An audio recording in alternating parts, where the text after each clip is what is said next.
Paris, Londres, New York, vous n'avez pas pu aller dans ces villes sans en croiser une centaine. Les pigeons, ces oiseaux à première vue inoffensifs, sont partout et nous envahissent.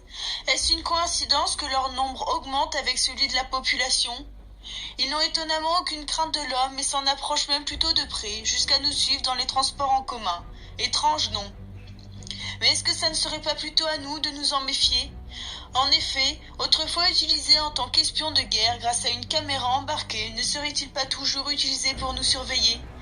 Vous ne verrez jamais de bébés pigeons en ville, à moins que vous fassiez partie des militaires engagés par l'État pour les dresser à surveiller nos moindres faits et gestes. Et non, vous ne rêvez pas.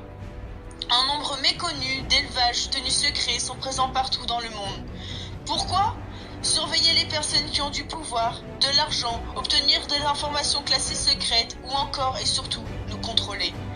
L'État, en collaboration avec les services secrets, nous manipule et nous vole notre intimité sans aucune limite. Comment? Rien de plus simple pour contrôler la population que des pigeons, tout ce qu'il y a de plus banal. Munis d'un micro et d'une caméra indétectable à l'œil nu, ils sont dressés par des militaires agréés à ne pas avoir peur de l'homme et s'en approcher au plus près. Une fois relâchés dans la nature, ils sont contrôlés grâce aux champs magnétiques auxquels ils sont sensibles, permettant ainsi de contrôler leur trajectoire et de suivre en toute discrétion n'importe quelle cible.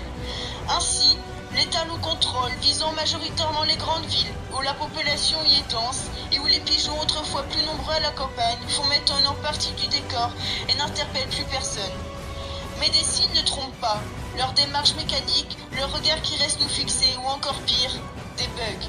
Car oui, parfois les militaires perdent le signal et n'arrivent plus à contrôler les pigeons lorsqu'ils sont défectueux ou devenus trop vieux.